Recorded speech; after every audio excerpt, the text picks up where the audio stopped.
I don't see an issue with people's ambition these days. I see an issue with their, with their patience. And that's why I talk about micro speed, macro patience. On a day-to-day basis, if you're ambitious, you need to go hard. 15-minute meetings, lots of them, all that stuff.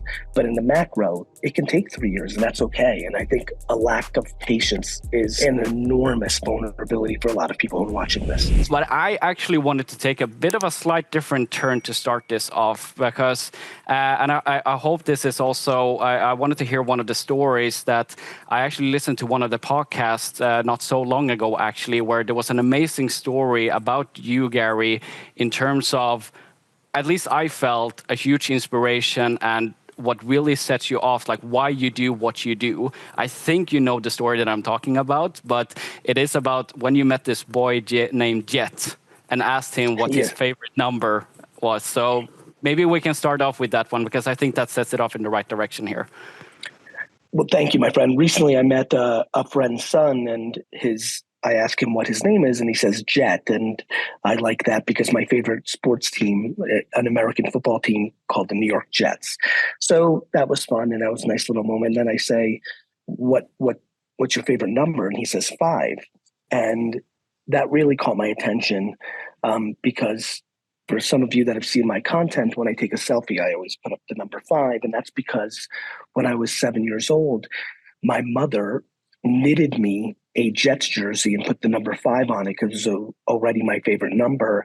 And that jersey really represents a lot to me, that knitted sweater, because we were poor and we wouldn't have the money back then to buy a Jets sweater. And so, it's really always stuck with me. I've always wanted to make my parents proud. I think for a lot of us, we think about our why. I'm so grateful for what my parents did for me. I grew up very humbly. I was born in the Soviet Union. I came to the US when I was 3 years old. We lived with many family members in small rooms, and it was just a grind. And my family really worked hard and worked with love and worked with tenacity. And, so much of what I try to do today in a lot of ways is give back to the world in my content, the learnings, the observations, a lot of which were instilled in me by my mom and my dad, and many of which I picked up along the way and observed through my decades of my journey. And I'm very motivated by that. I believe that I'm the byproduct of very good parenting and specific circumstances of non-entitlement, that being very accountable. But that jersey and that story gets me very emotional in many different settings because it just represents my journey, really. It really does. That's amazing. And I really love that story, especially since you mentioned many times also in your social media to buy the New York Jets at some point. Yes. But what I really loved, especially what you mentioned in that podcast, was what you're going to do with that jersey too, to set it at the entrance. So what was that quote that you wanted to put there? Yes, I have a big dream that one day, once I accomplish that, I'll put that jersey in there and it will hang when people walk into the stadium. It says, from not being able to afford a jersey to owning the whole damn team.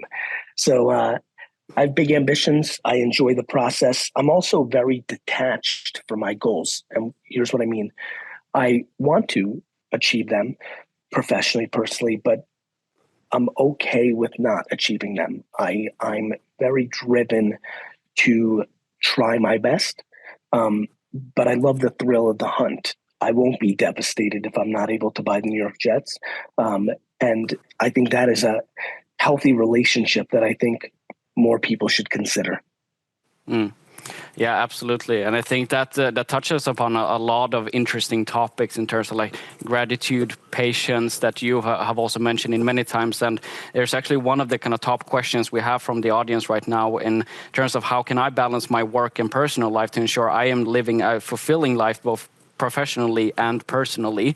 So I actually wanted to connect this a bit with what you're also mentioning, since you talk a lot about kind of speeding up the micro, but patience in the macro too. So what would you say to this question? I think it's a personal journey. There is no right answer for living a fulfilled life. Everyone's life is very different. And I think there is no balance, meaning, some people work 9 to 5, 4 days a week, and they define that as a very balanced work to personal life. Other people work 9 to 7, 5 days a week, and they feel that's good balance. Other people, work even more than that, and they find that's good balance. On the flip side, there are people who work 9 to 5, 5 days a week, and feel like they should have more time off, more vacation time, 4-day work weeks. So, I think for me, it's very hard to answer that question because it's a very personal journey. I would say that you can't be scared to adjust along the way. I think the thing that I most focus on is being okay with working more or less than I did before for the next 4 years and then switching back. You have to be adaptable. And when you have a moment where you have to put more time into your personal or professional life, you have to be prepared for that and capable of that. And I think that's the answer to that question. Mm. So how is that also then, if we're continuing on that one, because it feels like a lot of people are also sitting, like, wanted to really drive in that kind of career path. They want to go up that ladder, of course. At the same time, they should also be patient. They should also have they feel, in many cases for the average person, it might feel like there's so many things to kind of keep an eye out on. At the same time, you should have patience, but you should also climb the ladder of success, or the ladder. Well, that's because people confuse patience with lack of ambition. That's why people, when I say patience, I don't say be complacent. I don't see when I say patience, sometimes people are like, well, I don't want to be lazy. And I'm like, I'm not saying lazy. I'm not saying complacent. I'm not saying don't have goals. I'm saying that, you have more time than you think. I mean, I worked in a liquor store until I was 34 years old. That's just the truth. And so I just am very aware that you can accomplish everything you want to accomplish over time. And I think you're right. I mean, I'm as ambitious as it gets. I'm obsessed with being ambitious. I think it's fantastic. Competitive, fantastic. Trying to be a winner, fantastic.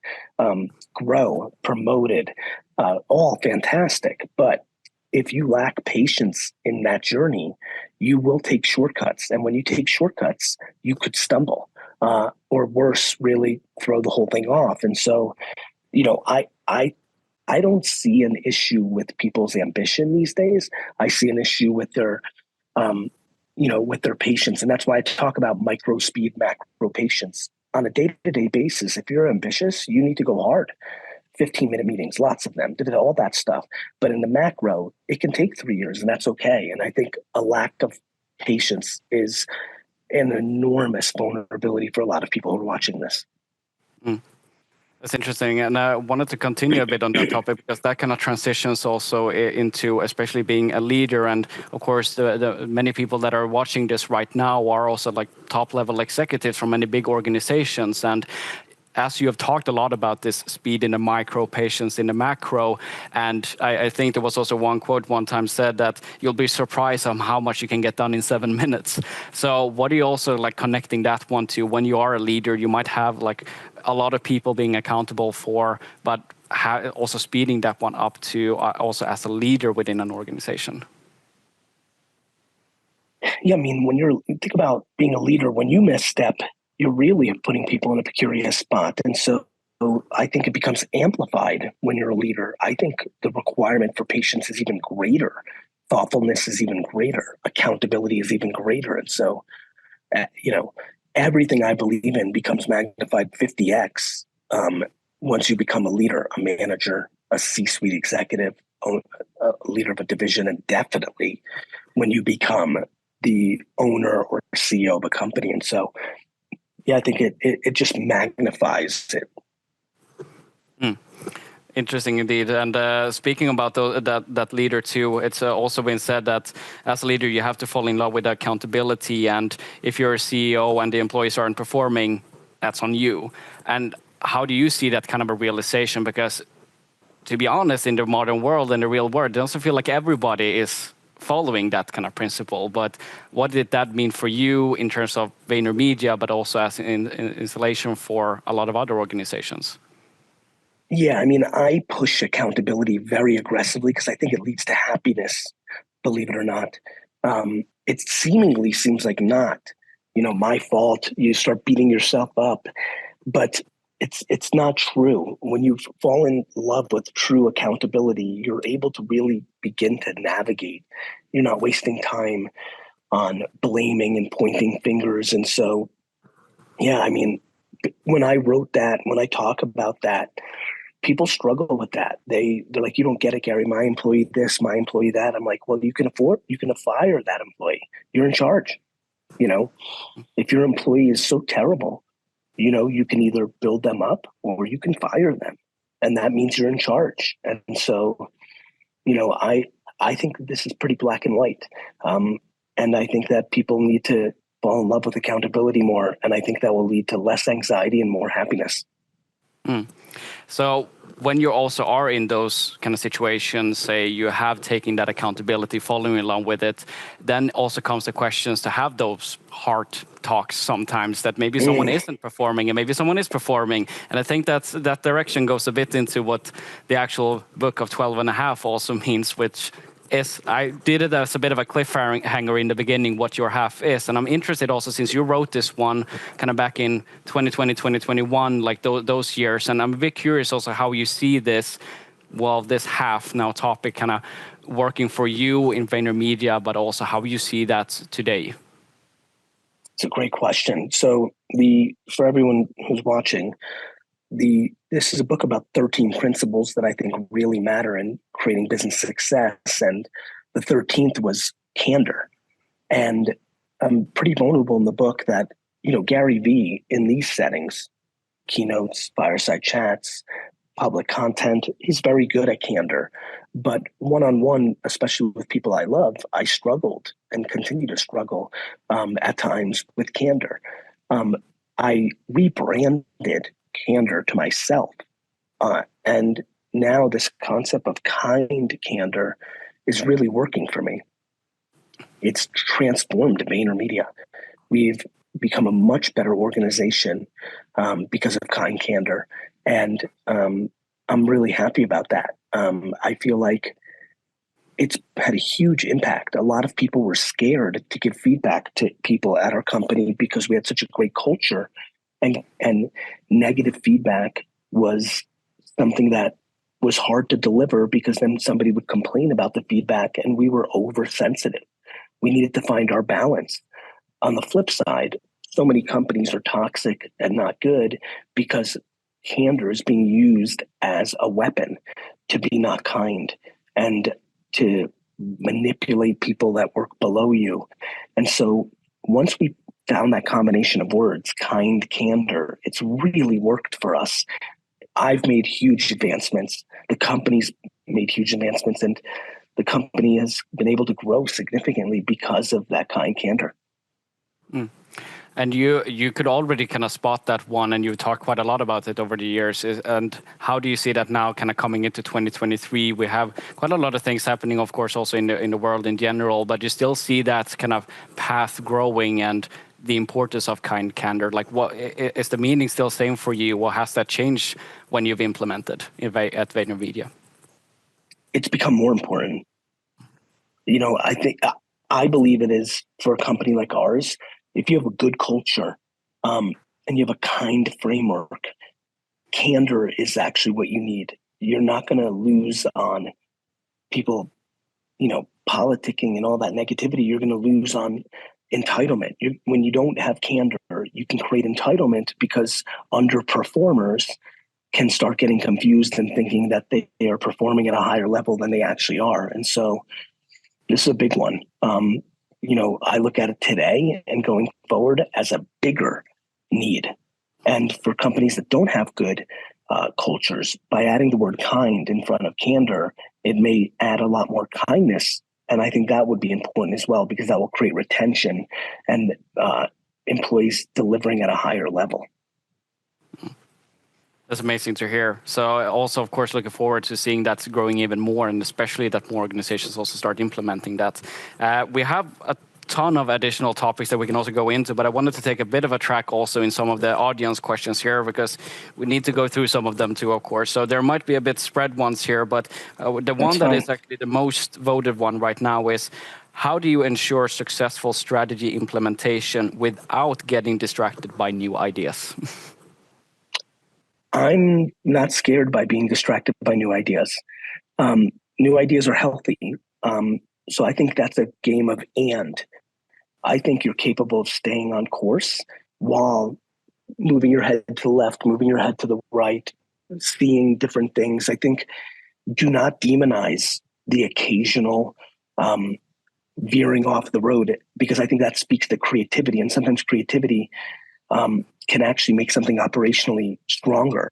And so the more you're looking around and getting nuances or inspiration, the more potential you have to actually find a small thing that you can bring to the table on the thing that you're trying to core operate. So the answer to my question is, I'm not overtly worried about when one gets distracted. Again, in the micro, you can't be distracted for a year and then not do the thing you were supposed to do. And so it's kind of like the 80-20 rule. If you're putting 80% of your energy against operating that vision, but 20% of your time or energy is being deviated to curiosity, I think that curiosity may lend itself to making your 80% act like 110% instead of 100%. And so I'm a big fan of actually deviating at times. And since you're also speaking about that in the micro, it's okay that it's more of an and thing, that you can also look left and right sometimes, but in more the macro, the direction should still be towards that vision. So how do you ensure that, if you, like in many companies, you say you need to be innovative, like agility and all of that, but at the same time, how do you make sure then that the ideas doesn't become 1,000 different projects that you all try to do at the same time and then start losing that focus? How do you ensure that you stay on that track? Making decisions, like not allowing it, operating, it's to me, that is not hard. That's a decision game. That's an accountability game. That's a leadership game. That's being an operator game, a project manager. To me, I think the bigger thing is, what happens if you wake up and you realize you did do 500 things and you're only supposed to do 50? That goes into a place of not beating yourself up, not overtly being upset with yourself, being accountable, and addressing it by cutting 450 projects and going back to focusing on 50. Interesting indeed. Let's do the next most upvoted question here, which is quite an interesting one for you, Gary. What is the biggest failure you had or made, and what did you learn from it? With a follow-up question, what do you suggest for us then? I think my biggest failures were based on the lack of candor. I haven't had any catastrophic financial failures in my career. I've been pretty disciplined, pretty conservative, thoughtful.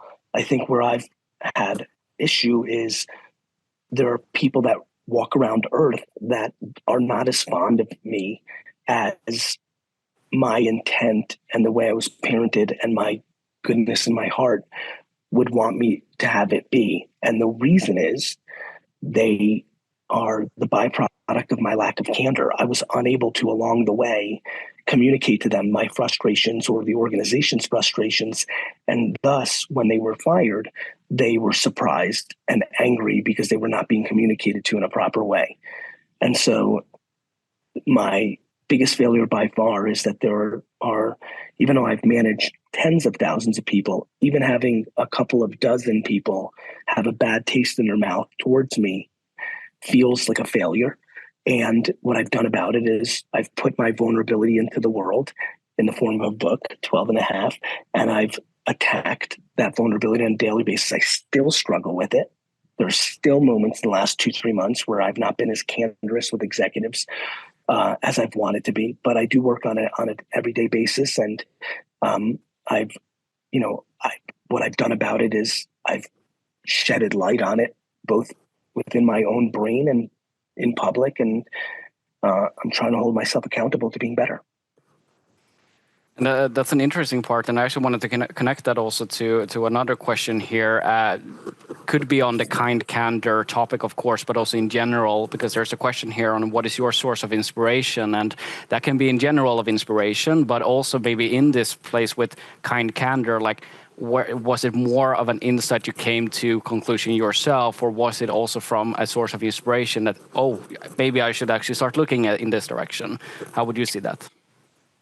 That came through just life events and just being honest and accountable. I think inspiration, I'm very inspired by people in tough positions. Um, employees that lose a sibling, a child, a parent way too early, friends or acquaintances that are single moms with 4 children, working 3 jobs. I'm very inspired by people that smile in the face of massive adversity. And I think those people are very important because I believe in the human spirit. I believe in the world. And right now I find that we have a lot of people who are lacking accountability and are incredibly entitled and think that the world owes them something and are struggling, and it's coming at their own expense. And so I'm personally inspired constantly by stories of adversity, where people have the emotional strength to deal with very negative, very real situations in life and still are able to wake up in the morning, smile, and bring positivity, even though they're dealing with very difficult situations of illness or death of people they love. And just to stay a bit on that topic too, because there is also one question in how do you measure success for yourself? And I must say that taking that humility aspect into this game gets a very different perspective of what success actually is. That might be a success on one part, while someone else might be, well, when I'm CEO, then I will be happy and successful. So what's your take on how to measure that kind of success? And how do you do it? For me, success is freedom. Can I do anything I want, anytime I want? Other people have success metrics around titles or certain amount of money in their bank account or many different things. For me, it's very much, am I able to wake up this morning and do whatever I want?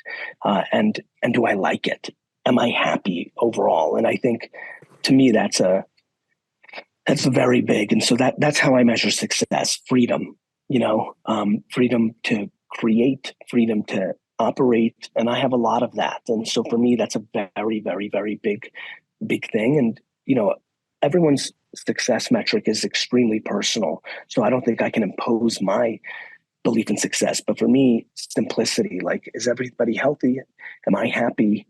Very grandmother mentality versus kind of alpha businessman mentality, which I have an alpha businessman. I have big ambitions. We started with that. But for me, success is freedom.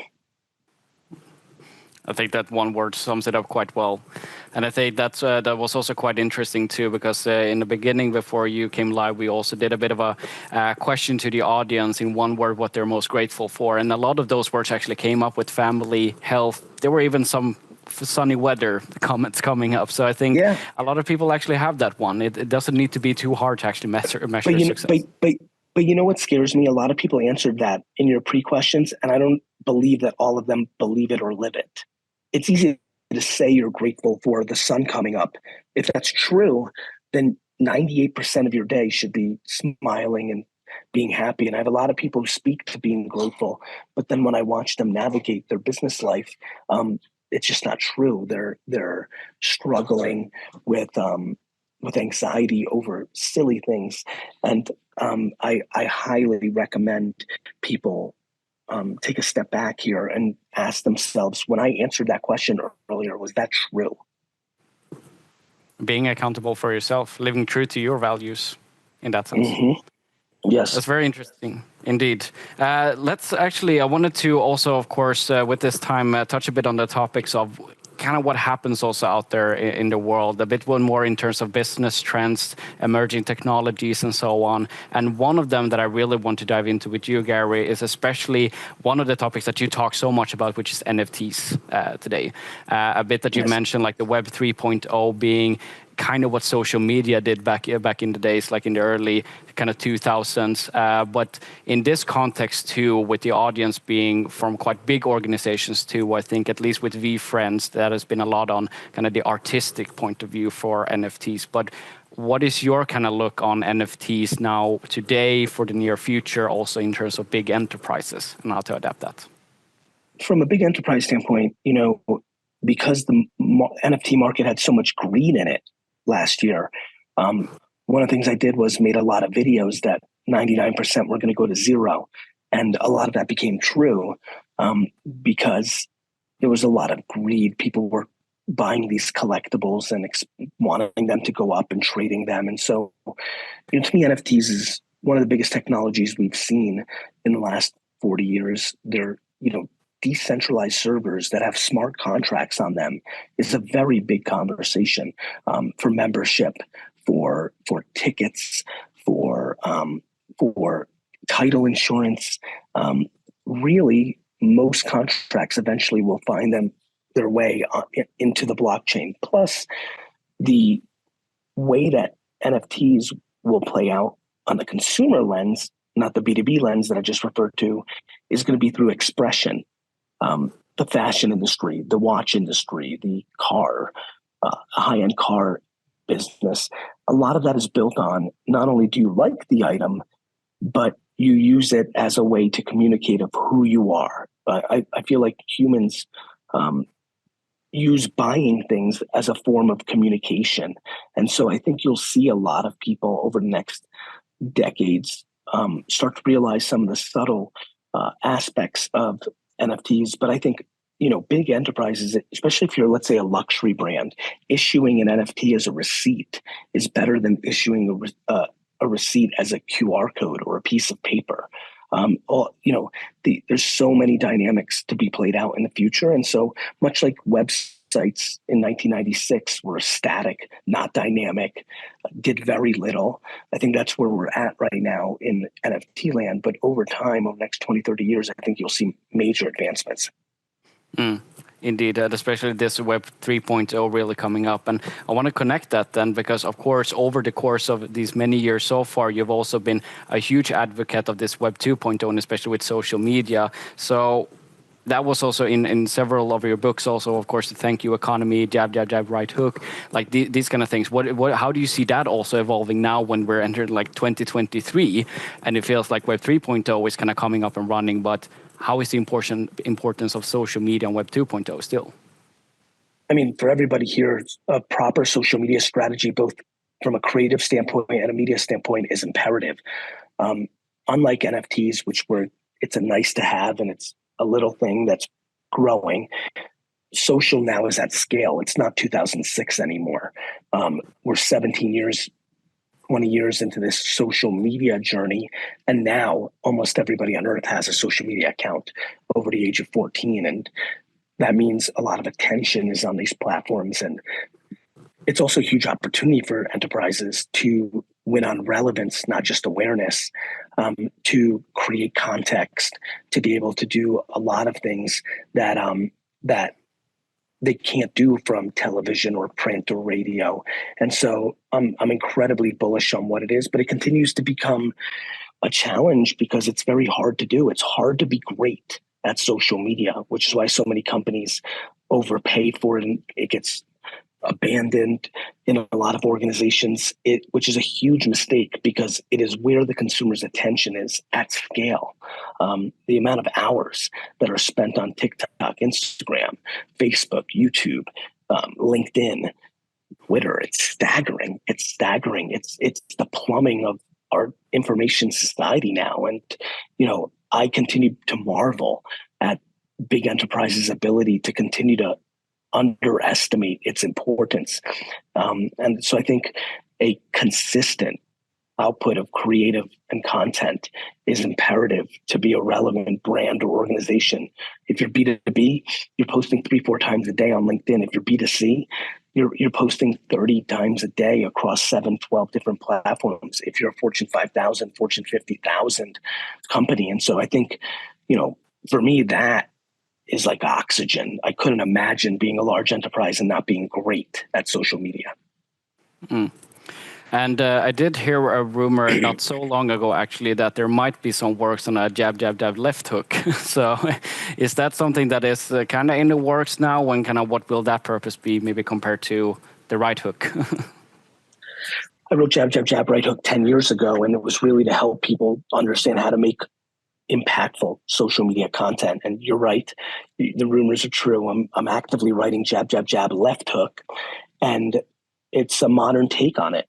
Things have changed over the last 10 years and platforms have changed. And so I'm attacking what one needs to do in social to be successful and what the platforms are about. And there's a framework I call PAC, platforms and culture.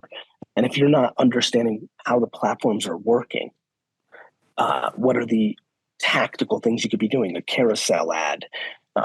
What are the first 3 seconds like? All these really smart things. And if you're not paying attention to culture, who's cool? What's cool? What flavors are interesting? What's fashion's interesting? What people are interesting?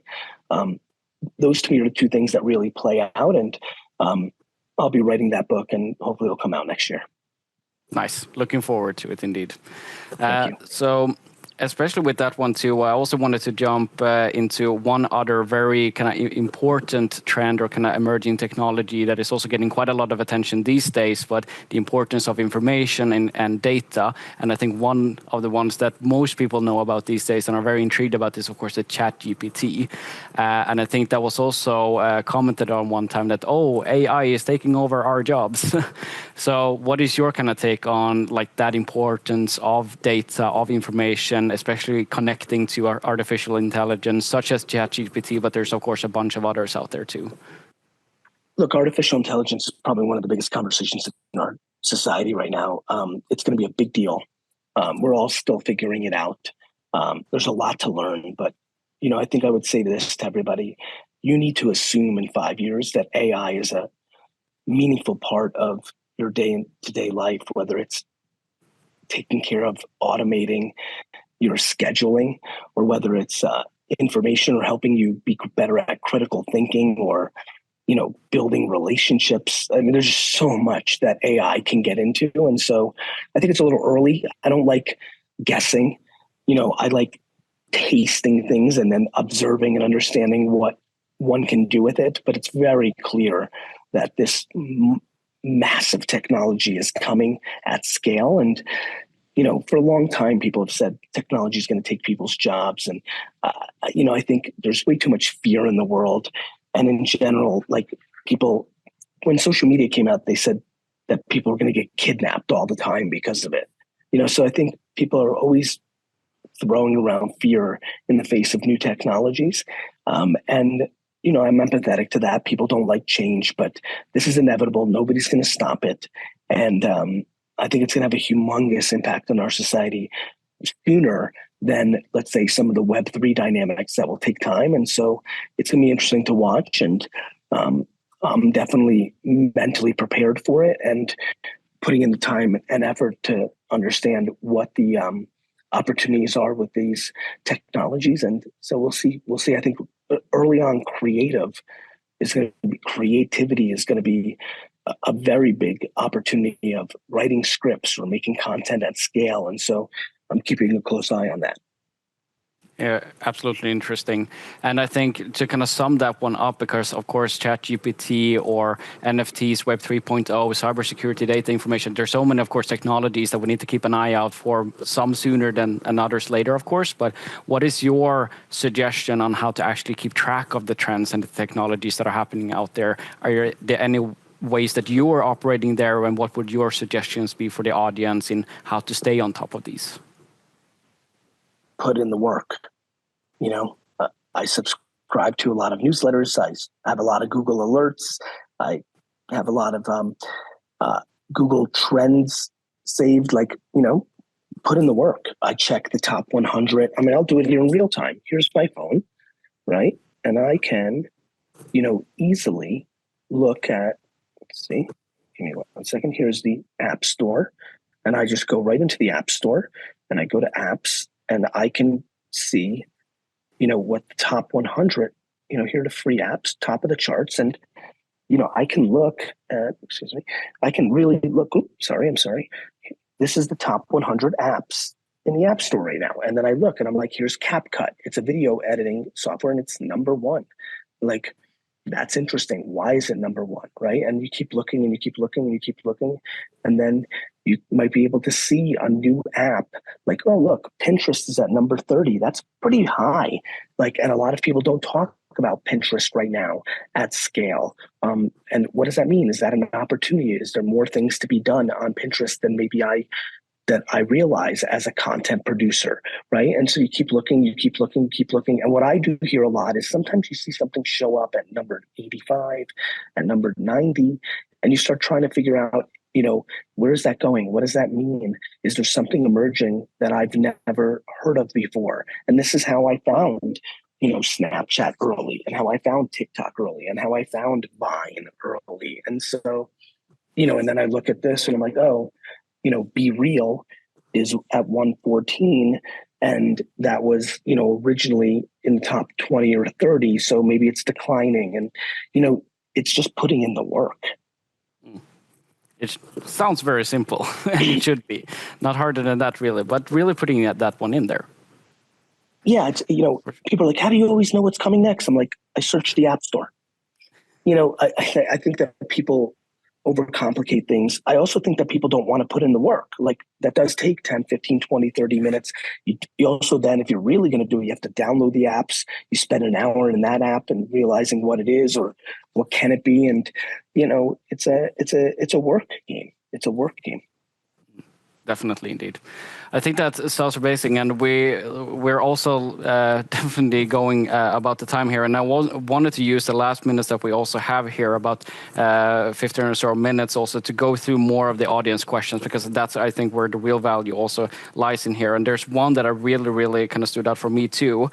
For you, Gary, what do you think parents should do more often to inspire their kids to make a difference? Make them feel safe. I think parents don't realize how much they use fear to parent. Kids will never make a difference if they don't feel safe.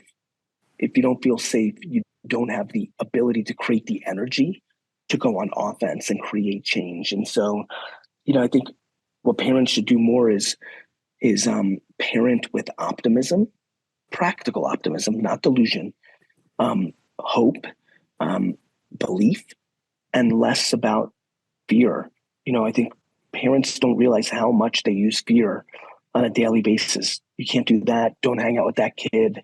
Get off your phone. No, fear. No, fear. And I think parents have to flip that switch. Absolutely. Getting them to feel safe kind of creates that happiness and creates the opportunity to actually make a difference. And I think kind of continue that one, like some of the topics like overall in life doesn't necessarily need to be on the topic of course, parents with kids, but it was also a question on if you have to make a hard decision, how do you do that? I just go with the best gut answer I can at that point with the best information I have. I'm not scared to be wrong. This goes back to fear, my friend, right? This is why I'm so big against fear. It's why so much of my content rails against fear. I think it's a weapon of choice of politicians, parents, bosses. I just make a choice. The real question is, why am I so comfortable making choices? It's because I don't fear being wrong. If I'm wrong, I become accountable and I learn from it and I move on. But some people think if they're wrong, it's like a scarlet letter that they could never get over. Absolutely. Continuing to our next question too is, how do I continuously improve and innovate my business or career to stay ahead of the competition? I think it goes back to what we just talked about earlier. You know the AI's out there, Web3's out there, modern socials out there. For the people that are watching here, are you playing with it? Are you making within it? Have you used ChatGPT? I think it's scouring for the information and then executing on it. Everyone here made a commitment to be part of this conference for the last hour, this chat. There's insights, there's observations, there's thoughts, whether the ideas I have work for you or not. They've definitely created the beginning of a conversation with yourself. And if you find that there is a value in exploring something, well, then you have to explore it and actually execute on it. That's how you advance yourself. And speaking of that, I'll give you an analogy. You could learn that doing push-ups are good for your chest muscles, but if you don't do the push-ups, you don't get the value. Definitely. It's a very simple one, but it's very, very true. Speaking of that kind of advancements too, there's actually one very good question here in terms of this macro versus micro. Are there any recommendations from you to how to balance the need for those quick wins with transformative actions that may take longer to be visible? So there is a longer vision, but you also need these kind of quick wins for the transformation. The issue there is that's a corporate environment. That means, the quick wins are not needed unless you're trying to create a narrative to sustain your job or to sustain funding or support. I find that quick wins often in a corporate environment are dangerous because they lead to bad behavior.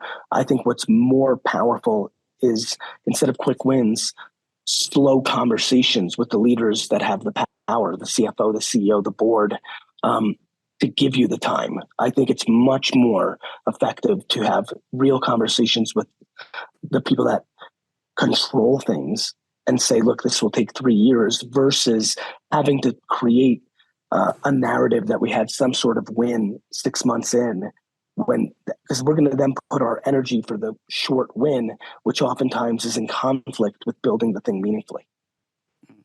So how do you then make sure that you have the priorities straight? Because there is a question here, like, how can I find the right priorities in my work to serve the organization at best? And I think that could also sometimes be from different layers in the organization too. But what's your take on that? Yeah, if you're underneath, you just ask. You just really ask. More communication. We don't have enough communication.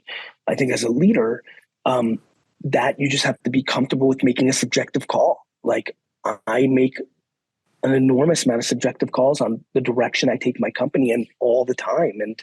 And that is, the way I know if that's right or wrong is a year later, the market will tell me if it's responding to my products and services. And if it's not, then the market was right, not my confidence in my decision. And I have to then adjust. But employees need to ask, and really leaders need to ask. It's just they get the answer slower because they have to really see how the market responds to what they're making.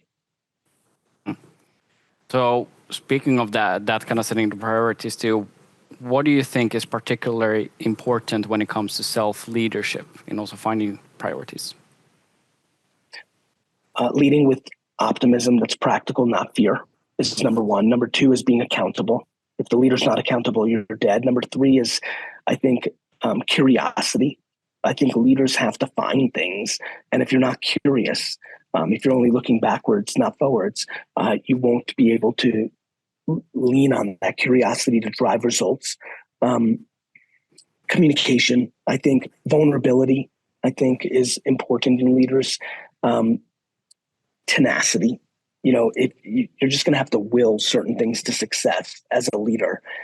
So I think that's a big one. And I think those are the things that stand out, at least at this point. There's so much that goes into being a leader, and really self-awareness, actually. For so many people here, they might not be tenacious, and that's okay. Many leaders, founders, entrepreneurs, and CEOs have been very successful without being tenacious. That was their half. They weren't as good. I was very successful without being great at candor. I'm just more successful with it now. And so, I think that's how we have to look at it, which is a lot of things I bring up are true, but they may not be a necessity for you right now. But it's very important to consider one's capacity to get better at certain things that are true. Absolutely, indeed. Here is actually a kind of a situation for one person here who wants to hear a bit of like open-minded insights and thoughts about this situation. And I really want to bring this one in here because this person, anonymous, sending in the question, but I'm very ambitious and always do my best, and toughest expectations is always my own. I was diagnosed with cancer last year, but have overcome that. Now I kind of want to slow down and enjoy, but still be successful, which I find hard. So do you have any open-minded insights and thoughts about this situation? Can you read that one more time? I want to really grasp that. I like that question a lot. I am very ambitious and always do my best, and the toughest expectations is always my own. I was diagnosed with cancer last year, but have overcome that. Now I want to kind of slow down and enjoy, but still successful, which I find hard. Super powerful. I think this comes down to not judging yourself. Why? Why do you want to be ambitious and successful? For me, I just enjoy the game of entrepreneurship. It's literally like my hobby. But for others, it's to prove a point. It's to, I think there's two ways to be motivated. One is confidence and one is insecurity. And I find that most people are actually driven by insecurity. They desperately want to prove something to someone. And for this individual, I would just ask them to ask themselves why. Who are they trying to prove it to? A parent that did not believe in them, a girl or boy that did not love them or believe in them. Like, what is it? What is the chip on your shoulder? Or is it something completely left field and a teacher once told you something, or you saw something on TV, or you're inspired by someone? But this is about judgment of oneself. Like, finding it hard to be balanced and enjoy life. Maybe you enjoy work. Maybe that's okay. I don't love the part that says I'm my toughest critic. I'm the reverse. I'm my biggest fan. Like, I'm incredibly not critical of myself. I'm accountable, but I'm not critical. When I fail, I give myself the benefit of the doubt that I'm a human being and I tried. And I just want to make sure there's a lot of self-love and lack of judgment there. Because once you get into real self-love and lack of judging yourself, you're able to open up and create a lot more healthy offense on creating the world you're looking for. Would you say that the far majority has more self-criticism than actual self-love? Yes, I would argue that, my friend, at scale. It's such a big driver of the content I produce. I want people to love themselves more. I need people to love themselves more. You're just not going to be able to sustainably build something if you don't. Why do you think that it's so easy to go that road, like more self-criticism than actual self-love? Why do you think it's so easy to go that road, or that the majority actually do that?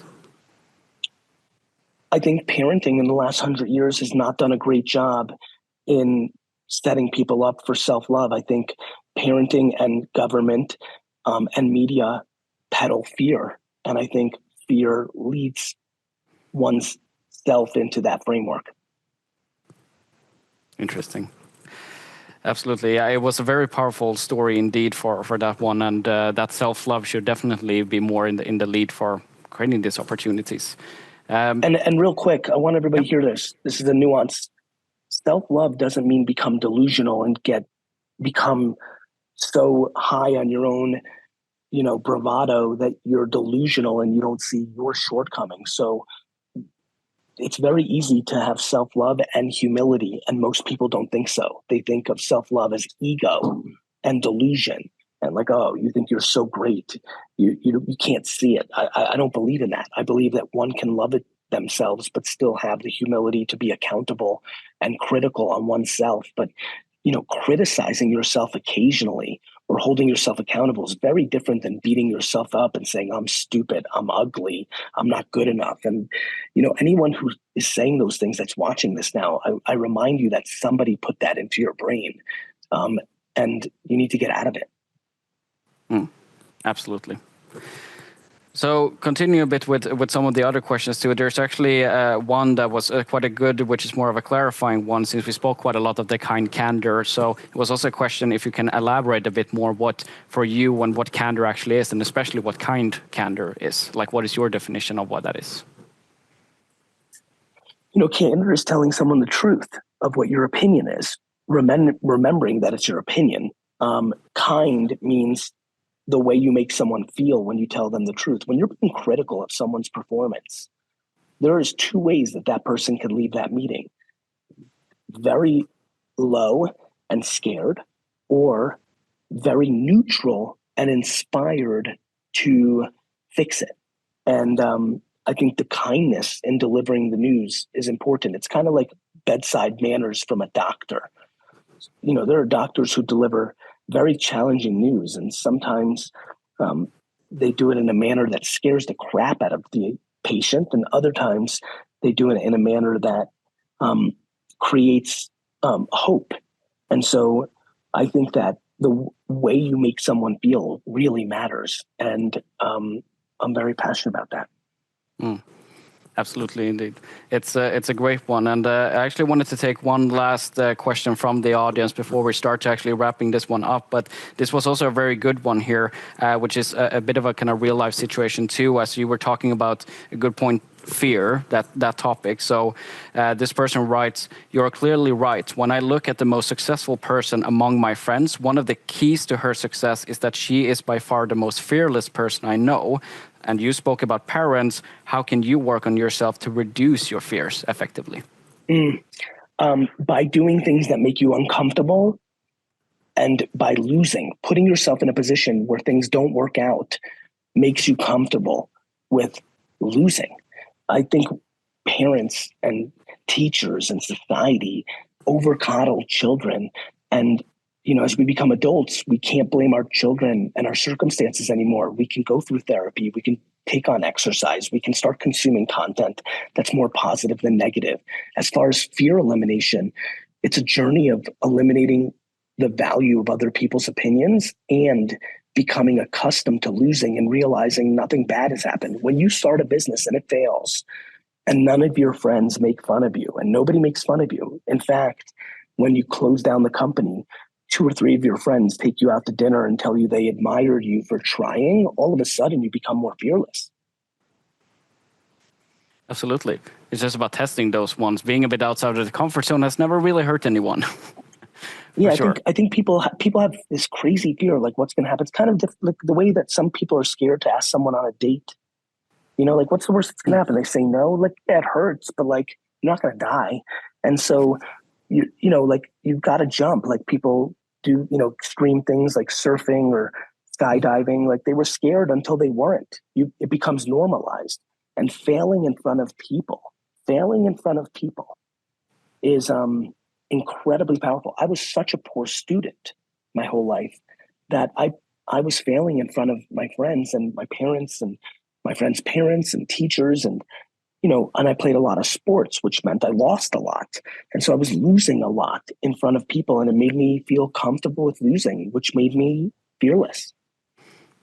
And I think that's one of the very interesting parts, as you've also mentioned a bit previously also on, in terms of perspective, because in many cases facing a hard situation or decision that you need to take, it's the fear of maybe taking that decision or the fear of that situation. While I know you have compared it, well, there's a high likelihood that you can be run over by a car, so get a bit of perspective in there too. So what's your also take on that one, if you want to elaborate a bit more on that perspective of that fear? Yeah, you've obviously done your homework. I talk a lot about like anything can happen at any time. Like people are scared to make these decisions, and then they don't realize that if they made the other decision, maybe something horrible would have happened. Like I always tell people not to regret a decision because you don't know the outcome of the other thing. You might have made the wrong professional decision because you didn't go join Google when it first started and you stayed in your job. Yet, if you went to Google, you would have made a lot more money and become a millionaire,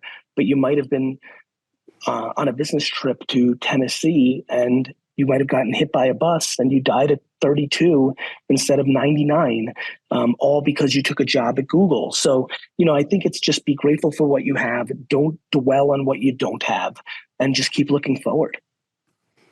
I think that one sums it up quite well for this kind of talk. So we're actually, there's still a lot more questions from the audience. I wish we had more time to really kind of answer every single one of them. But I have one last question for you, Gary. If there's one thing that you would like to distill for this audience right now, when they kind of leave this one and go about their day, what do you want our audience to remember?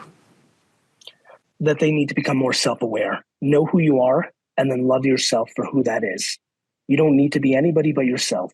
You don't need to prove anything to anybody. You need to just enjoy your journey. And whether that's working a lot, great. And whether that's vacationing a lot, great. And whether that's adjusting your balance, great. But you have nothing to prove to no one. You need to really focus on the things that make you happy, and just be a good, kind person. The reason there's so much angst in the world right now is people are unhappy because they just are scared, and I just am desperate to eliminate fear. And I think the way you eliminate fear is by being self-aware and start navigating around who you are, not who you think you should be.